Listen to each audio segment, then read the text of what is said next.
Bienvenue. Welcome once again to another Whiteboard Wednesday.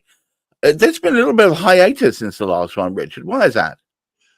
Well, I've been really heavily involved with this new course, this new qualification that's been introduced into the UK recently, and it's called the Level 4 Protective Security Advisor. And for the last few months, I've been help writing and putting it all together. And I had the privilege last month, the end of last month, to actually deliver the first Level 4 Protective Security Advisor in the UK. So Wow. That was the pilot. We tested and adjust. We're going to be making some changes moving forward. And then September, October, it's going to be really busy with this course. So it's been for an excellent reason. I mean, and one thing you haven't mentioned is that you wrote some of this new standard yourself. Yeah, that's right. Yeah, I've been heavily involved in it since back in March. Yeah, so we writing the modules and then actually got the the honor, the privilege to deliver it last month. Brilliant, actually. It's brilliant for all of us. Actually, I think everybody on the back of that will grow as a result. So, yeah, well done.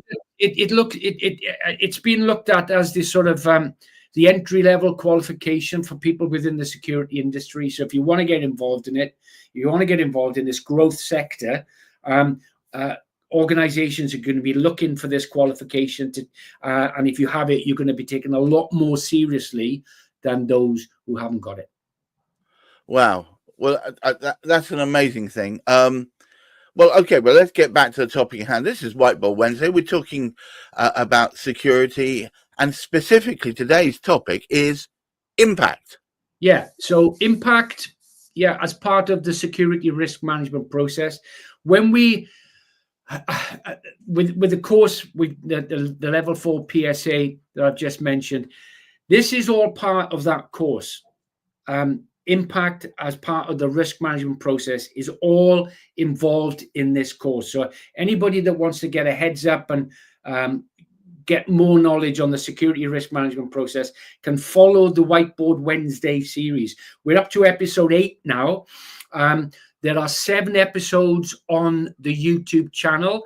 Follow the link into the YouTube channel. You get members of the Security Institute get 1 CPD point for each episode that they've watched. I can supply a certificate for that. So it's very beneficial. For some, this will be revision. For others, it'll be a new topic, and I hope they find it beneficial. So, guys, go and grab a brew. Put your headphones on and let's crack on with episode 8, Impact. Okay, so as I've mentioned previously, this is part of the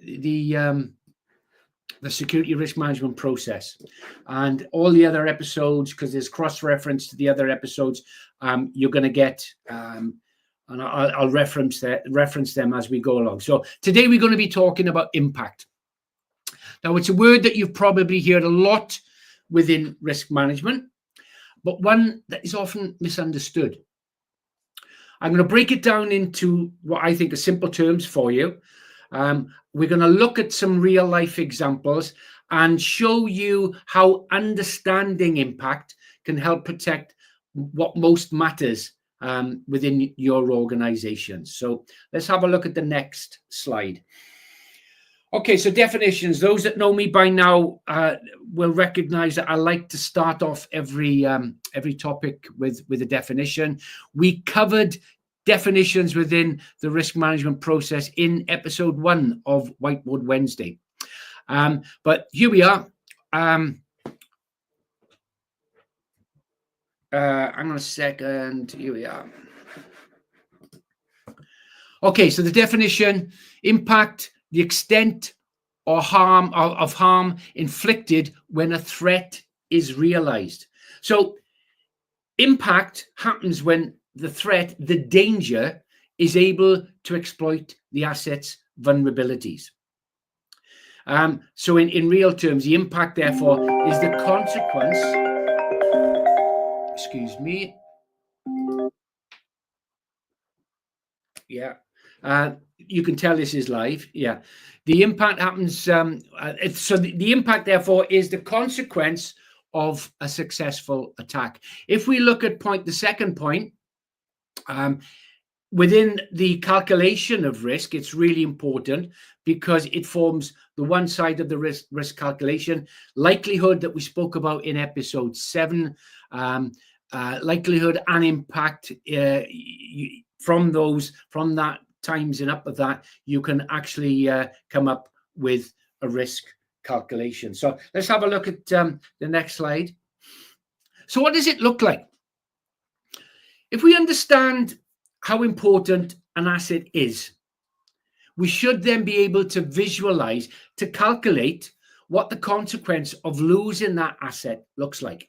And we might lose it over 24 hours, over 48 hours, or over an extended period of time. So in order to do this, we have to establish beforehand the criticality, the importance of each asset that is within our organization. Remember, and again, I spoke about assets at length within episode 2, I believe. Now, in this episode, in episode 2, I give you ways of actually ranking the criticality of the assets. And I do it in a simplified version, okay? So a critical asset is an asset which is indispensable.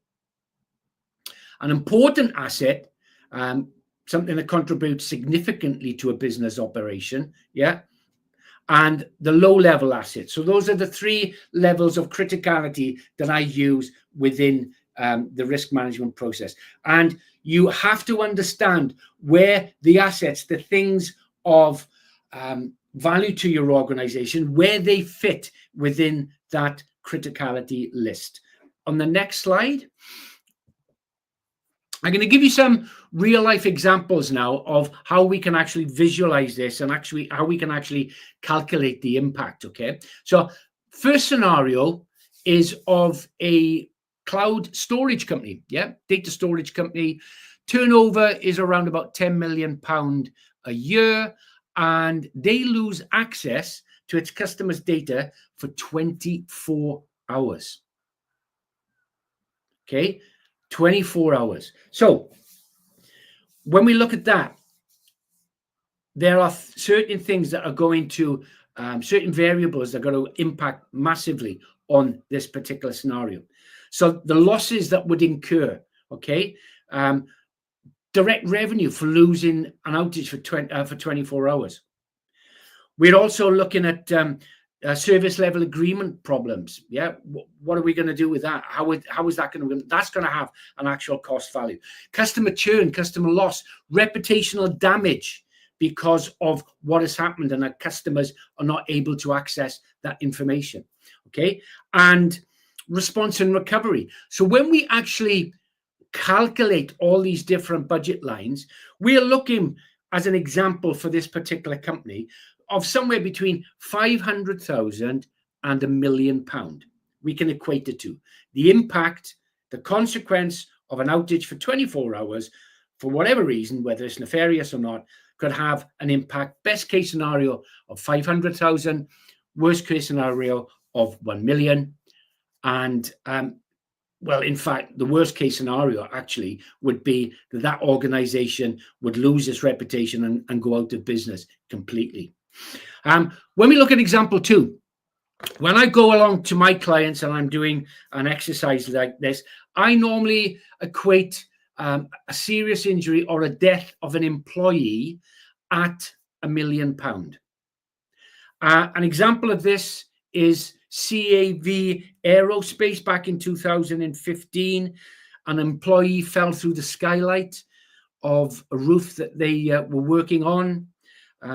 The fines that the company received were 600,000. The legal cost 100,000 plus. We're looking at 700,000 plus. That was back in 2015. I think we can equate that easily now to around about £1 million 10 years later, and that is not even then including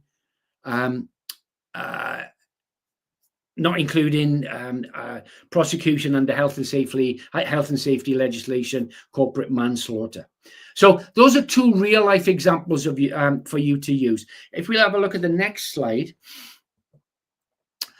how can we then reduce the impact which can have a significant effect on our business?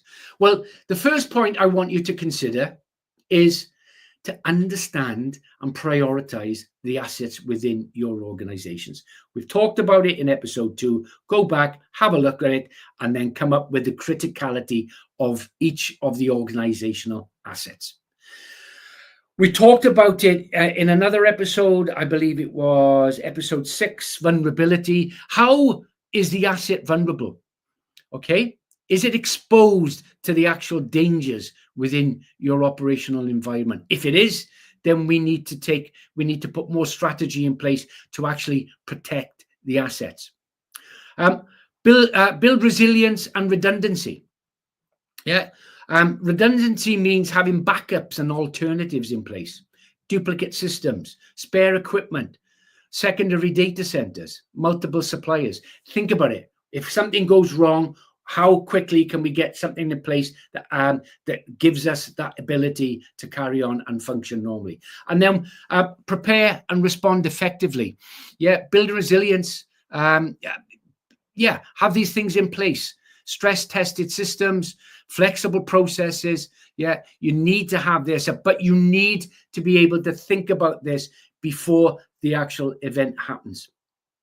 So those are things that you can do now to ensure that you can reduce the impact of these threats being realized within your organization. And if we go to the next slide, I just want to, in conclusion, you can't always control what goes wrong, but you can control how much it hurts. You can influence, you can manage the response. Impact isn't just financial, it includes reputation, legal liability, and long-term operational consequences. A single negligent act can trigger years of fallout, guys. It absolutely can. Or it can put you out of business. So there we are. Those are that's impact covered.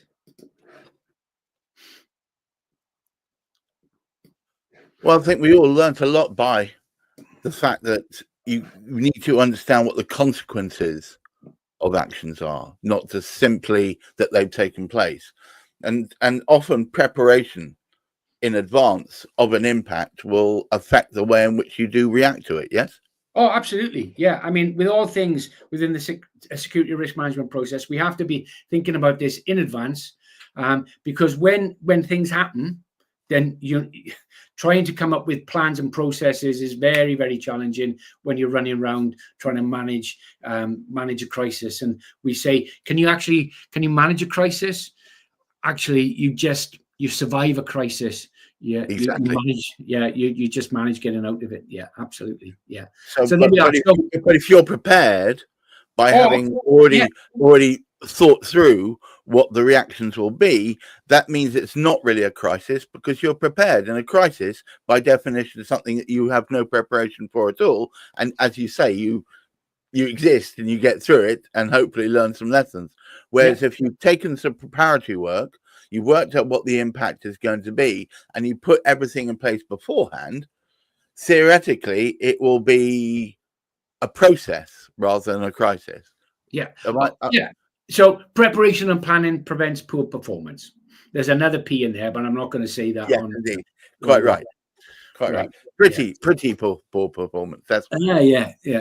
So there we are. So this will be added to the YouTube channel in due course. Yes. And there are another 3 episodes left. We're going to be looking at risk mitigation and then monitoring and evaluation in the next 3 episodes. And then it's all done.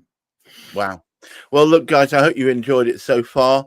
I think there's a lot of great information. I'm not really in the security industry, but I'm learning a ton as I go, hopefully, as you can see. Until next time, please keep your feet on the ground, keep reaching for the stars, and try and look after that mental health. Bye-bye now.